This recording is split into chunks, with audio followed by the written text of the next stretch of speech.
Highbike All Mountain 10.0.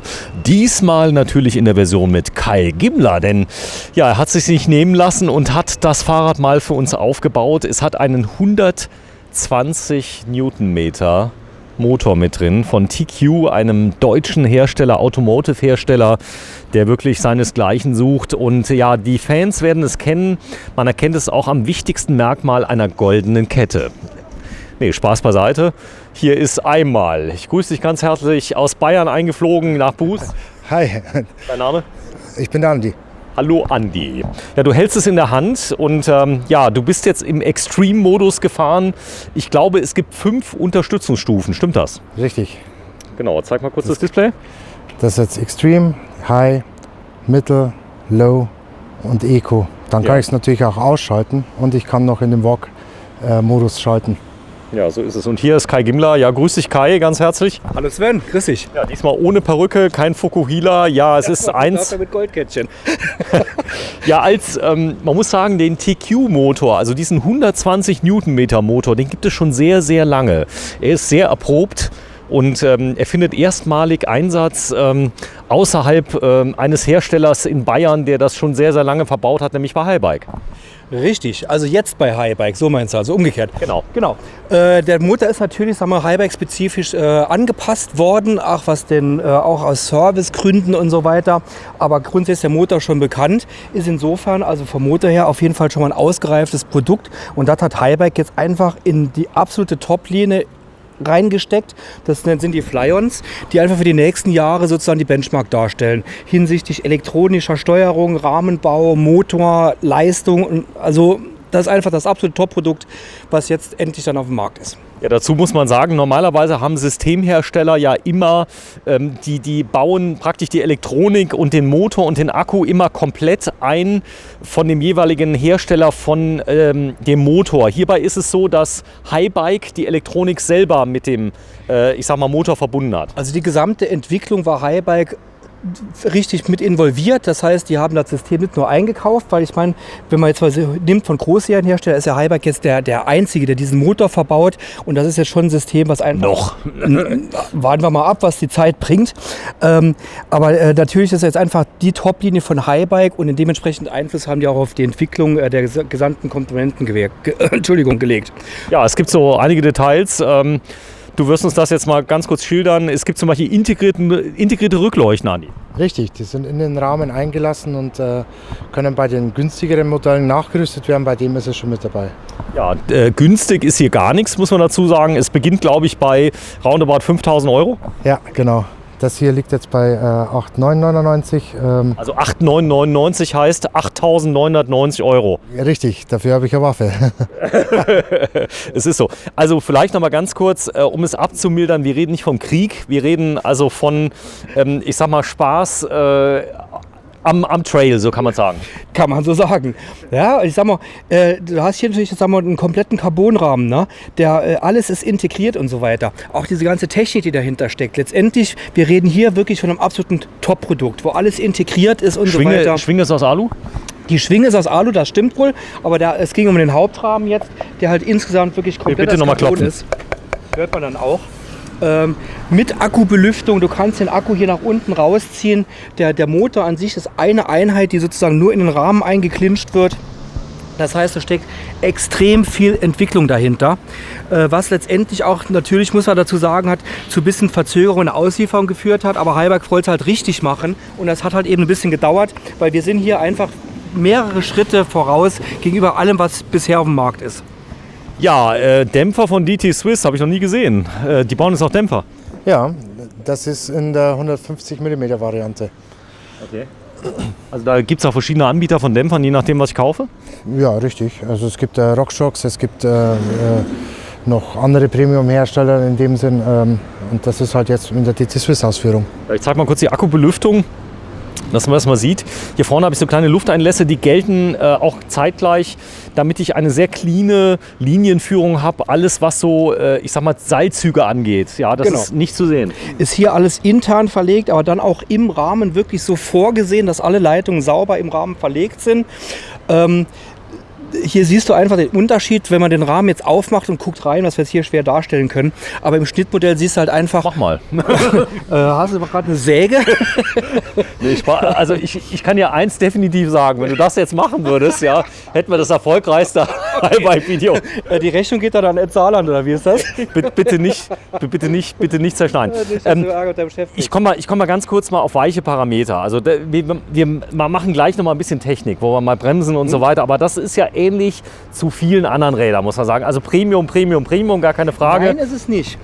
Nee, weil genau das macht es halt eben aus. Diese komplette Integration auch der Elektronik und so weiter. Kann der Baldi gleich noch mal ein bisschen was dazu sagen, was das Display kann. Das Rad hat einen GSM-Chip drin. Das Ding ist immer online und so weiter. Wir sind hier einfach einen Schritt weiter, wie alles, was wir bisher haben. Ich meinte eben die Bremsen oder Dämpfer und so weiter. Das ist ja jetzt keine Neuerfindung. Das ist richtig. Aber wir reden ja, sagen wir, von der Motor, Rahmen und Elektronikintegration. Auch die Sache zum Beispiel jetzt mit dem Skybeamer Scheinwerfer und so weiter. Ja, das Ding ist eine Waffe, muss man dazu sagen. Also Nummer. Ist es praktisch aus dem Automotive-Bereich so schnell wie so hell wie ein Autoscheinwerfer? Bitte nochmal den Witz machen. Der ist wirklich hell, ja. Nee, was kann der? Der kann richtig Licht machen. Also was ist das? Was ist das? Also was ist das? Blaues Licht heißt es. Weißes Licht in dem Fall. Also das macht richtig hell. Also der ist wirklich, so macht man es aus. Wir machen es nochmal an.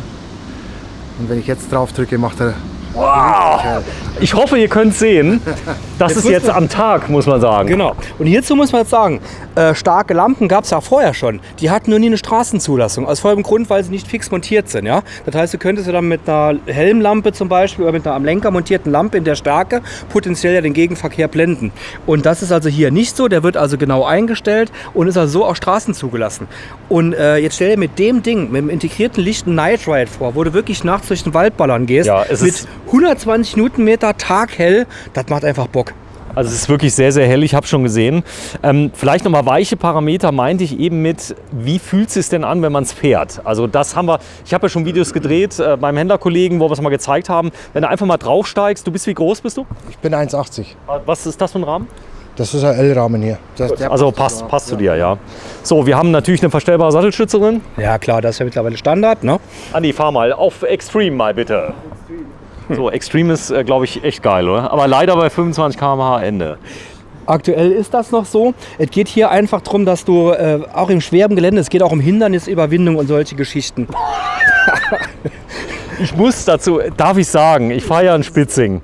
Und das Spitzing ist von der Integration her, das hat auch einen TQ-Motor mit drin, ja. Fahr schon ein paar Jahre. Also das Grinsen kenne ich. Also das kenne ich. Also ihr müsst das Ding unbedingt mal fahren. Aber das Geile ist, du kommst damit, wenn du Bock hast, du kannst einfach fahren, egal welche Steine im Weg sind. Es ist wurscht, genau. Leistung pur. Leistung pur. Gerade im Gelände, sagen wir auch zum Thema Hindernisüberwindung oder was, mit dem Rad sind einfach kaum noch Grenzen gesetzt. Du hast ein extrem potentes Fahrwerk, gibt es dann sogar noch bis 180 mm Variante. Hier haben wir die 150 mm. Also mit dem Rad sind eigentlich kaum noch Grenzen gesetzt, muss man einfach so sagen. So, das ist 25 km/h, darf jeder fahren. Richtig. So ist es. Gibt es irgendeine Beschränkung bei Kindern? Normalerweise nicht, soweit ich weiß, aber es gibt also... das ist ein Fahrrad, offiziell Fahrrad. Ja, klar, offiziell. Das heißt, ich könnte das also zum Beispiel kaufen, wenn ich einfach nur Bock habe, ein echtes Stück Ingenieurskunst zu kaufen. Absolut. Das heißt, ich will einfach ein geiles Bike haben, bin gar nicht der Downhiller. Ich kann das ganz normal fahren wie ein Tiefeinsteiger. Absolut. Also ich sag mal, wir sehen von uns aus jetzt auch hier diese All-Mountain-Schiene, das wird wahrscheinlich so die meisten Stückzahlen werden, weil die 180 mm Variante, die Enduros, die sind dann schon sehr bergablastig, dann auch von der Geometrie her nochmal anders, aber der Allrounder, das ist dieses Modell. Ja, in genau. verschiedenen Abstufungen natürlich. Hier haben wir als 10.0 die Top-Variante für knapp 9.000 €. Ja, wir reden jetzt schon über richtig Kraft. 120 Newtonmeter bedeutet aber auch, Wartung ist ein wichtiges Thema. Das heißt also auch Ritzel, Ketten und so weiter, die unterliegen schon erhöhtem Verschleiß. Mit Sicherheit wird da höherer Verschleiß dann sein. Also ich habe auf meinem TQ-Motor habe ich immer gebraucht, so alle 800 bis 1000 Kilometer einen neuen Hinterreifen. Das ist, was ist denn da drauf? Eine Novinic oder? Nee, hier haben wir jetzt Maxxis-Bereifung drauf. Aber ich meine, jetzt muss man mal ehrlich sein, auch was einmal Ketten und Ritzelverschleiß angeht. Wenn du dir ein Auto kaufst mit 400 PS, dann darfst du darüber jetzt auch nicht jammern. Also Nee, ich jammer ja gar nicht. Ich sage aber nur, wenn ich mir das jetzt kaufe, fahre in meinem Extreme-Modus, muss ich wissen. Das dürfen wir aber auch ganz klar von den Kunden mal klarstellen. Ja? Wir haben hier wirklich ein Produkt, was in Leistung und so weiter absolut die Spitze abbildet. Und sowas geht halt eben zum Schnäppchenpreis. Natürlich muss er mit der Wartung hinten dran bleiben. Was nämlich dann Kette und Ritzel angeht, ist ganz wichtig, dass die Kette rechtzeitig wechselt, weil dann kannst du Sonst geht alles kaputt. Sonst geht alles kaputt, ne? So, vielleicht noch mal ganz kurz, du bist ja Zweiradmechanikermeister, ist das ein gutes Fahrrad? Absolut. Mehr geht nicht. Gut, super. Also wir haben auch hier... Wir wissen ja, es gibt einige, sagen wir, Dinge, die ja von Highbike sozusagen übernommen wurden. Zum Beispiel diese ganze Hinterbaukonstruktion, was die Lagertechnik angeht, wo wir hier nochmal Sprengringe haben, dass sich nichts löst und so weiter. Das sind ja bewährte Techniken, die übernommen wurden. So, aber dann kommt natürlich nochmal der Hauptrahmen mit diesem Motor und so weiter und dieser ganzen Integration kommt dann nochmal dazu. Das heißt, wir haben eine Top-Basis genommen, die jetzt hier nochmal extrem weiterentwickelt wurde. Ja, du bist ja alter Downhiller. Kannst du ein Wheelie machen? Ich kann nämlich auf dem Lenker sitzen, rückwärts fahren, geht aber bei dem Display hier nicht. Nee, geht nicht. Aber es gibt Videos, da ist der TQ-Motor im Einsatz, der zieht eine Lok. Also das ist gar kein Problem. Nein, ich sag mal, das ist natürlich schon so. Du hast berghoch, eine Eisenbahnlok. Berghoch, also schon die Möglichkeit, das Vorderrad zu lupfen und ziehst also auch im Hinterrad dann über Hindernisse drüber. Also das ist gar kein Problem. So ist es. Gewicht? Da liegen wir hier ein bisschen drüber über dem, was man so kennt. Das kommt aber auch durch diesen ganz starken Akku. 25, ja. 26? Wir liegen bei etwa 26 Kilo. 26 Kilo, so ist es. Ja, Akku ist voll integriert, den kann man entnehmen? Ja, und zwar wird er einfach hier unten rausgenommen. Wir haben hier eine Abdeckung, die macht man ab und dann zieht man den Akku einfach nach unten raus. Laden, wenn es drin ist, wie geht das? Da haben wir hier die Ladebuchse. Da ist die Ladebuchse. Ist auch wichtig zu wissen, es gibt zu dem Rad ein Schnellladegerät. Das kostet extra, lädt den Akku aber tatsächlich in genau einer Stunde. Ja, das habe ich sogar. Es lädt sogar, glaube ich, in 20 bis 30 Minuten 80%. Sodass man also eben mal schnell... Genau. Wir haben das Rad ja jetzt wirklich ganz frisch, kam jetzt gerade aus der Kiste, du kamst gerade rechtzeitig. Und wir hatten den Außendienst gerade noch hier. Und er sagte, okay, mit der einen Stunde Ladezeit mit dem Schnellladegerät haut auch tatsächlich hin. So ist es. Also rund eine Stunde Ladung. Wobei, ihr müsst wirklich darauf achten, Akkus sollten ja niemals kalt geladen werden. Da ist aber ein BMS mit drin, also da kann nichts passieren. Auch der Tipp ist grundsätzlich, in die Winterpause niemals mit einem vollgeladenen Akku. Also wenn wir schon gerade da sind. Wenn wir schon gerade da sind. Also generell gilt jetzt bei Lithium-Ionen-Akkus, wie wir sie in den modernen Systemen überall drin haben, sollte der Akku zum Einlagern etwa 3/4 geladen sein. So, jetzt, du bist eben kurz gefahren. Beschreib mal dein Feeling. Es fühlt sich an, als wenn man auf einer Kanonenkugel sitzen würde, von der Kraft her. Ne? Der zieht halt richtig raus. So, du darfst jetzt mal da hinten hinfahren bis zum Ende hier, wo die Rampe ist. Und dann bleibst du mal stehen und dann rufe ich mal ganz laut jetzt. Da gehst du auf Extreme und machst mal volle Luzi, okay? Noch was zu dem Rad, sagen wir auch vom Handling und so weiter. Ich habe das Rad letztes Jahr auf Mallorca Probe gefahren bei der Produktvorstellung. Und man muss schon sagen, im Gelände, durch die Leistung und auch durch die Abstimmung der Geometrie fährt das Rad sich extrem handlich. Warte, ich gebe ihm kurz ein Signal. Warte mal kurz. Auf die Plätze! Fertig! Los! Das ist echt krank. Guck mal, das Licht. Kommt im Schalten gar nicht hinterher. Also ich habe meinen TQ-Motor gefahren, also von 0 auf 45 brauche ich ungefähr 3 Sekunden. Das ist kein Witz. Gut, also ich habe die 45er-Variante, die gibt es ja leider noch nicht realisieren. Ja, vielleicht kommt es ja irgendwann mal. Genau. Aber ich sag mal so, man sollte auf keinen Fall das Rad tunen, muss man fairerweise sagen. Die Bedingungen, die dann stehen, kein Schutz mehr, kein Versicherungsschutz mehr. Es gibt ganz, ganz viele Dinge, die nicht so toll sind. Und ihr werdet da auch keinem helfen, muss man auch fairerweise sagen. Denn es sollte wirklich so bleiben, denn es ist gedacht, um zum Beispiel die Abfahrt am Berg eben 10-mal zu fahren. Ich kann also einen Berg rauf wie runter fahren, richtig? Genau so ist es. Außerdem ist es sehr schwierig mit der neuen Technik, neuen Abnahmetechnik, die jetzt quasi hinten haben, da irgendwas zu futscheln. Also das, glaube ich, wird eine Zeit lang dauern, bis dass da der Erste draufkommt, wie man sowas macht. Ja, es ist relativ easy. Aber gut, lange Rede, kurzer Sinn. Die Technik, die drin ist, das heißt, das Display ist komplett von Highbike entwickelt. Wir zeigen das mal ganz kurz. Mach's mal aus, bitte. Dass wir einfach mal den Bootvorgang sehen. Genau, das macht jetzt der Andi. Der Kai hat mit dem Finger drauf gezeigt. Andi, So, ausschalten, bei Highbiker steht drauf. Alles richtig geil gemacht. Wir gehen mal kurz rein, da haben wir ein bisschen weniger Sonnenlicht, da können wir das Display ein bisschen besser erklären. Ist aber blöd, dass mitten im Winter die Sonne hier scheint. Ja, aber das passiert. Also, wir haben ja gar keinen Winter mehr im Moment. Ja, es sind draußen 12 Grad, das heißt, man kann das ganze Jahr aber biken. Ja, richtig. So, jetzt gucken wir mal ganz kurz aufs Display, ob das gut klappt. Ja, das sieht gut aus. Bitte mal anmachen. So, ich zeige mal ganz kurz. Da ist der Schalter, es bootet. Jawohl.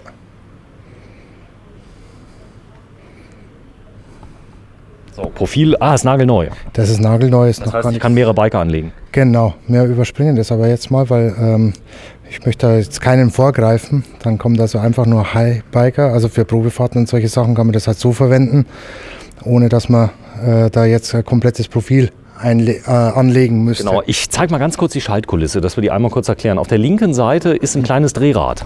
Richtig, das ist also, ich kann hier die Displays wechseln, also in dem Sinn, was ich mir halt an Auswertungen drauflegen möchte, damit ich das sofort im Blick habe. Also ich kann Training quasi machen in dem Fall, wo ich halt meine Fahrzeit, Speed, die Entfernung und solche Sachen halt alles mir da drauflegen lassen kann. Ich kann also Dynamic machen, das ist also so der Standard. Achso, da ist im Prinzip die kmh ist ein bisschen größer, dass ich es gut lesen kann. Genau so. Die Entfernung wird halt mit angezeigt, meine Trittfrequenz wird mit angezeigt in dem Bildschirm.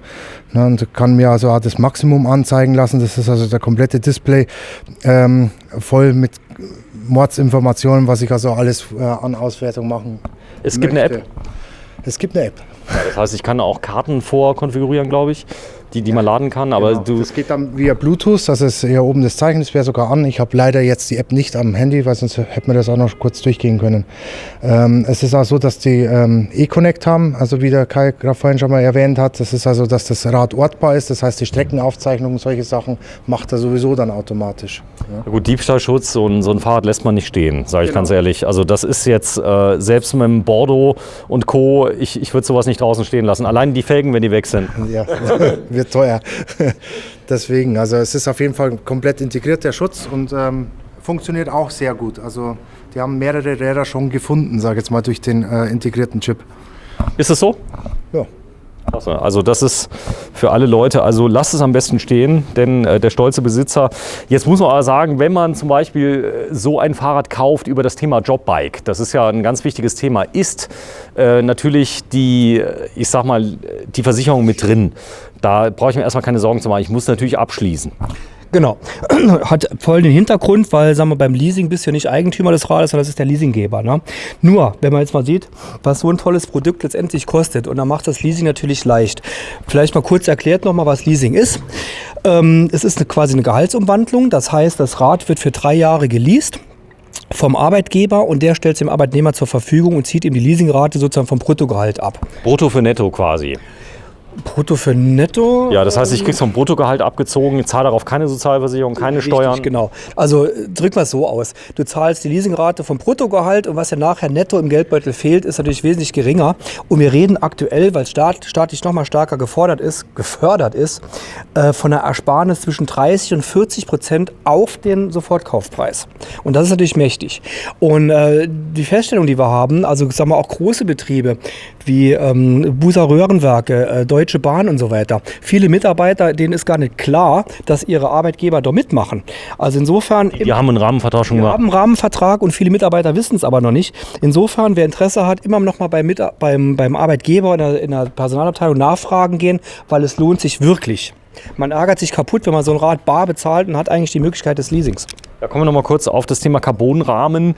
Das war ja mal vor einigen Jahren immer so ein Problem. Man darf es ja nicht fallen lassen. Jetzt haben wir hier ein Gerät, das wird im Wald bewegt, über Stock und Stein und so weiter. Das ist schon lange vorbei, also dass die sehr anfällig sind. Richtig, so ist es. Also früher waren die mit dem Lack ziemlich empfindlich. Also wenn der abgeplatzt ist, konnte er Luft ziehen, wurde weich dann dadurch. Mittlerweile ist das also alles schon ein bisschen neueren Stand der Technik und auch nicht mehr ganz so empfindlich wie damals. Zeig mal gerade die Integration vom Display, wo die Kabel reingehen. Kai, guck dir das mal gerade an.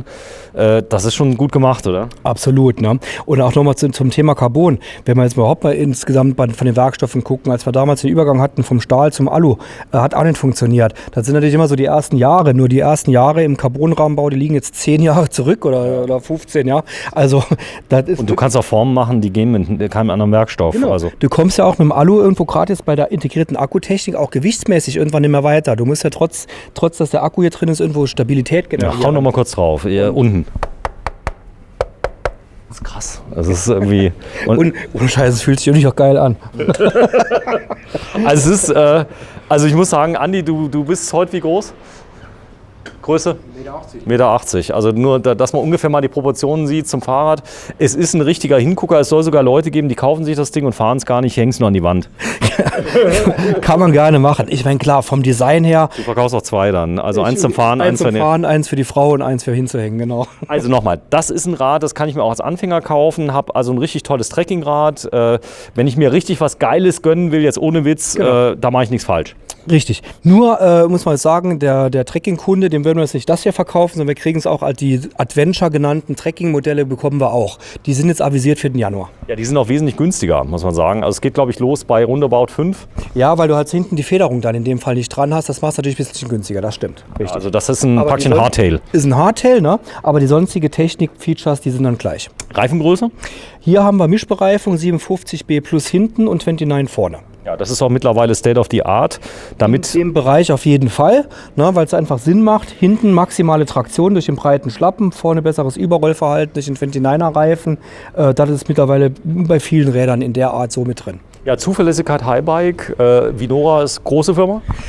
Im E-Bike-Bereich haben mit die größten. Es ist die Vinora Group, die haben ja noch andere Marken. Also letztendlich, sonst könnten sie so ein Produkt nicht darstellen. Ja, also die Entwicklung von so einem Fahrrad, die ist nicht in 4 Wochen passiert, sondern es hat wirklich Jahre gedauert, Andi, oder? Ja, und ein Jahr zur Auslieferung, oder? Ungefähr. Ja, genau. Wir haben es irgendwann mal angekündigt, glaube ich, in Friedrichshafen irgendwo, wo auch immer sie es angekündigt haben. Und das ist auch schon ewig her, oder? Das ist schon 2 Jahre her, ja. Und jetzt ist es da. Wie ist die Nachfrage? Da muss man ein bisschen Verständnis dann haben. Also ich meine, das fällt manchmal schwer.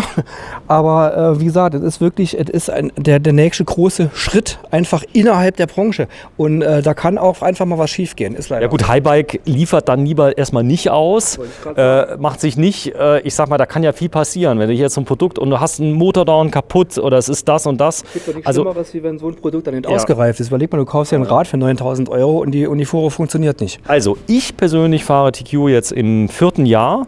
Also habe überhaupt kein Problem gehabt. Also es war ab und zu mal, dass der Akku nicht erkannt wurde, aber da habe ich ihn nochmal reingemacht. Also es ist so, das ist hier bei Highbike, glaube ich, immer mal ein bisschen anders gelöst.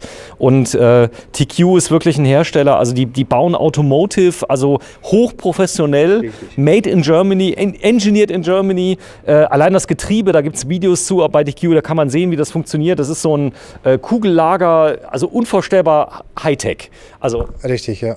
Also kein Plastiklager wie früher bei Bosch? Nein, ist es nicht. Nee. Ja, obwohl die haben ja auch alle gut funktioniert, aber bei 120 Newtonmeter würde Plastik einfach nur... Nur mal zum Vergleich, also hatten wir Spitzenleistung von 75, jetzt sind wir hier bei 120, also das ist doch mal ein Wahnsinnsschritt nach vorne. Übrigens, ganz wichtig, diesen Motor, den könnte man auch mit einer Softwareversion machen, da hätte der bis zu 200 Newtonmeter, hat mir der Hersteller irgendwann mal gesagt, die haben die noch nicht, das weißt du nicht, ich habe mit dem mal gesprochen.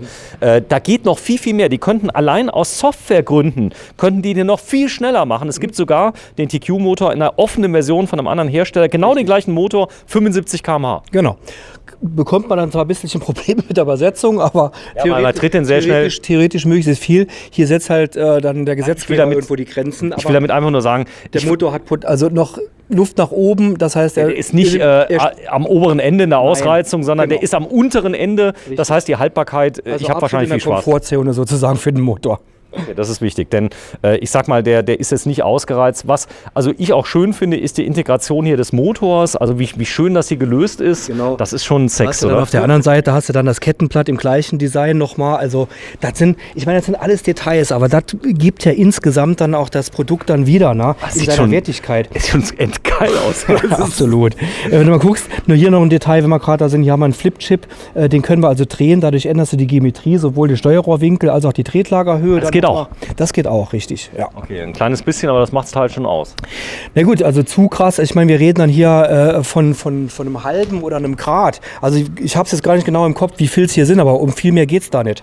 Übersetzung, Kettenbreite, was ist denn da für eine Übersetzung drauf? Wie viele Ritzel, wie viele Gänge haben wir denn? Also wir haben hier die Eagle, die 12-Gang-Schaltung. Da hast du eine Spreizung von über 500%, nennt sich das. Das heißt, wir decken also mit diesen 12 Gängen die meisten... Moment mal, oder haben wir hier die EX8? SRAM steht zumindest mal drauf. Genau. Nee, ist eine 12-fach. Eine 12-fach drauf. Ist die 12-fach. Das heißt, wir haben vom kleinsten bis zum größten Ritzel haben wir also wirklich eine enorme Spreizung. Es gibt also keinen Gang, der fehlt. Und können dadurch aber vorne auf die Schaltung verzichten. Was gerade im E-Bike-Bereich in meinen Augen... Bei 120 Newtonmeter, ja, muss man auch dazu sagen. Das Jetzt zerreißt ja alles. Ja, was ziemlich wichtig ist, die Kette.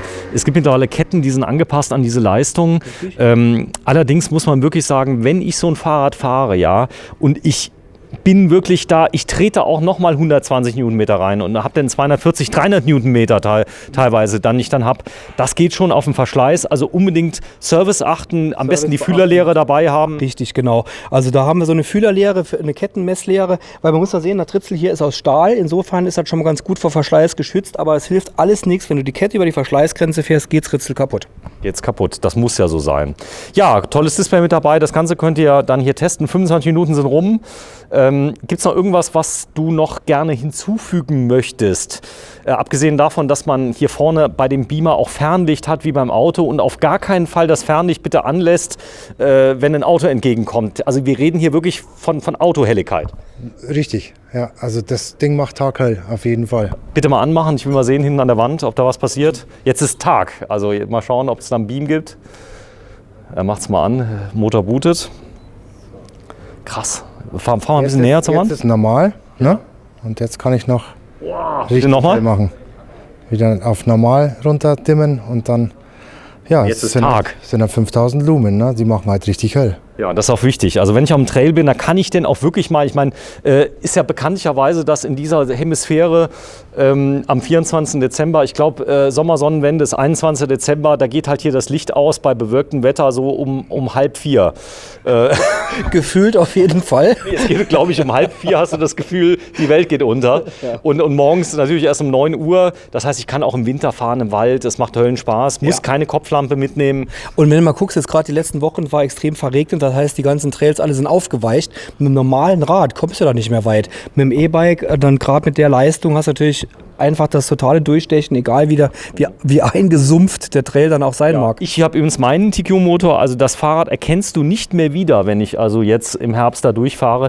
Überhaupt keine Elektronikprobleme. Also das ist total geil. Das funktioniert und funktioniert und funktioniert. Also es gab noch nie ein Problem mit dem Motor. Ist allerdings, meiner ist relativ laut. Also man hört dich kommen. Ja, ganz ehrlich, das Thema mit Lautstärke ist aber so ein bisschen subjektiv. Du hast natürlich den Rahmen als Klang, als Resonanzkörper und so, aber ich bin es gefahren, also mich stört es jetzt in keinster Weise. Ja, aber es ist geil. Okay. Aber es ist ein anderes Geräusch, als wenn du jetzt mit dem Moped durch den Wald bretterst, ja, sondern du hast so, da weiß einer, da kommt jetzt eine Straßenbahn und also ist nicht so laut, fahrt's am besten mal. Also ist jetzt meine persönliche Meinung. Natürlich, wenn du jetzt hier in relativer Ruhe auf dem Parkplatz auf dem Rad sitzt und im direkten Vergleich hört man da ein bisschen mehr, das andere ein bisschen weniger. Wenn du im Trail unterwegs bist, konzentrierst du dich auf ganz andere Sachen, da hörst du das eh nicht mehr. Andi, fahr noch mal eine Runde, dann machen wir damit die Abmoderation. Mal gucken, wie schnell er ist. Ich hoffe, er stürzt nicht, obwohl das wird auch der Quote wieder beim Abruf gut tun. Genau. So, nee, Spaß beiseite. Also es ist schon mit dem Extreme. Quote machen wir alles. Ganz krank. Ihr guckt dir mal an, wie das beschleunigt. Warte mal kurz, ich komme mal kurz rüber. Und jetzt mal Vollgas, Andi. Geht gar nicht, oder? Bitte? Vollgas hier, da besser an der Wand. Also ich habe es zwar jetzt mal auf Extreme oder zweimal treten und mal ist vorn. Also es ist Wahnsinn, wie schnell das beschleunigt. Ja, und du grinst gerade. Also ist das schnellste Rad hier im Laden? Also von der Beschleunigung her mit Sicherheit, ja. Ja, da ist es. Ja, vielen, vielen Dank. Wir sind tatsächlich im Buß. Buß liegt im Saarland. Du hast immer mehr Kunden, die kommen von ganz weit her. Ja, ist ganz leicht zu finden. Es ist ungefähr zwischen Luxemburg und Straßburg, so in der Mitte, also ganz nah bei Saarbrücken. Ihr habt eine eigene Autobahnanbindung, seid gut zu erreichen, auch von Mannheim, von Frankfurt, von Trier, von überall her kommen die Leute. Lieferbarkeit, großes Thema. Spezifisch dieses Modell, also die werden jetzt erst ausgeliefert. Wir haben auch einige nach Vororder. Das heißt, so bis etwa Februar rum hoffen wir, dass wir alle unsere Räder da haben. Ja, aber die Nachfrage ist groß. Ich weiß von einem Kollegen, der hat 4, 5 Stück gehabt. Dadurch, dass wir die Videos senden, die das sehen. Richtig. Also du hast genug geordert. Ja, auf jeden Fall. Und vor allem, sag mal, das andere Thema ist ja folgendes. Sag mal, wenn wir jetzt mal von dem Modell weggehen, klar, hier haben wir vorgeordert. Also wer interessiert ist, muss schnell sein, weil die werden schnell ausverkauft sein. Dann geht es natürlich weiter. Wir haben ja seit diesem Jahr dann nur noch E-Bikes im Programm und da sind wir richtig gut aufgestellt. Wir haben uns das Lager wirklich ab Februar, wir sind voll. Wir haben alle Größen und Farben da. Genau, wir müssen Schluss machen. Bei 30 Minuten geht die Kamera aus. Öffnungszeiten Dienstags bis Samstags 10 bis 18 Uhr. Kai Gimmler, einfach googeln, dann kommt ihr drauf. Tschüss, Genau. Kai. Ciao.